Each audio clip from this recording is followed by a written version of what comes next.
আসসালামু আলাইকুম।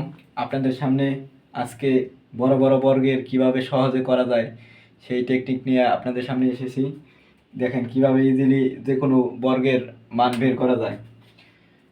টেকনিক হলো 9, লাস্টে কি আছে 9, তার মানে আমাদের দুইটা সংখ্যা হওয়ার চান্স আছে। লাস্টে 9 আছে কিসের? 3 আর 7-এর, তার মানে শেষ সংখ্যাটা হবে 3 বা 7। 28-এর 28-এর প্রথম দুই সংখ্যা নিচের বর্গটা কোনটা? 28-এর নিচের সংখ্যা হলে 5, 5 স্কোয়ার করলে 25, তার মানে 28-এর নিচের সংখ্যা হলে 5, তাহলে আমরা দিলাম 5। এখন আমাদের কথা 3 হবে না 7 হবে? দুইটার নিচে পরেই 9 আছে, এটারও লাস্টে 9 আছে। এটার নিয়ম হলো, যদি এই 5 রে স্কোয়ার করলে কত, 5 এর সাথে এই বড় সংখ্যাটা গুণ করব, 5 এর সাথে 7 গুণ করলে কত হয়? 35।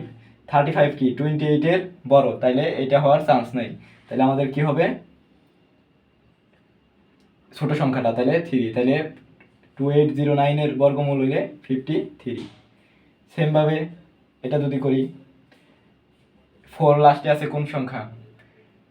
2 লাস্টে 2 হবে, নয় 8 হবে, তার মানে এই 2/8 হওয়ার চান্স আছে।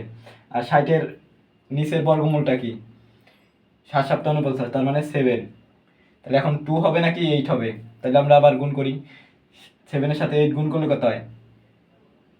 7 8 56, তার মানে 60-এর কম।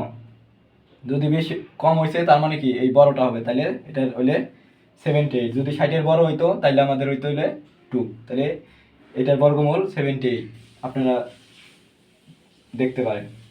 আবার লাস্টে 6, তাহলে লাস্টে 6 আছে কোনগুলায়? 6 আর 16, তাহলে 4 বা 6 এটা হওয়ার চান্স আছে। তাহলে কোনটা হবে লাস্টে? 4 বা 6। 112, আমরা এখন 3 সংখ্যা নিব, এটা বাদ থাকবো। তাহলে 4 সংখ্যার ক্ষেত্রে আমরা 2 সংখ্যা নিয়ে কাজ করছি, 5 সংখ্যার ক্ষেত্রে প্রথম 3 সংখ্যা নিই। তাহলে 112-এর কাছাকাছি রোড কোনটা? 10। 11 করলে 121 হয়, 11-এর স্কোয়ার হলে 121, তাহলে 10-এর স্কোয়ার 100, তার মানে আমাদের এদের ফার্স্টে 10। এখন কোশ্চেন হচ্ছে 6 হবে নাকি 4 হবে? তাহলে আমরা 10-এর সাথে 6 গুণ করলে কত হয়? 60, তাহলে 112-এর চেয়ে কম, তার মানে অবশ্যই কি বড় সংখ্যা হবে 6, তাহলে এটার বর্গমূল হবে 106। আবার এটাও আমরা বের করতে পারি। তাহলে লাস্টে হলে 4, তাহলে 4 স্কোয়ার, লাস্টে 4 আছে কোনগুলায়?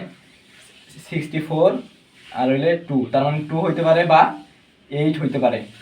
তাহলে আমরা প্রথমে 38-এর কাছাকাছি কি 6, 36, তার মানে প্রথমে হইব 6, তারপরে এখন 8 হবে নাকি 2 হবে এটা বোঝার জন্য আমাদের কি করতে হবে? এইটার সাথে এই 6 গুণ করতে হবে, তাহলে 6টা 48, তার মানে 38-এর বড় হয়ে যায়। 38-এর যখনই বড় হইব তখন তাহলে ছোটটা নিতে হবে, তাহলে 2, তাহলে এটার বর্গমূল 62।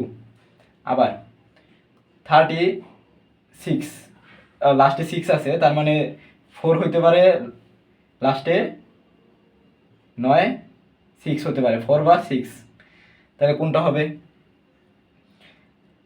আমরা আগে 88-এর কাছাকাছি কি? 88-এর কাছাকাছি হলে কত?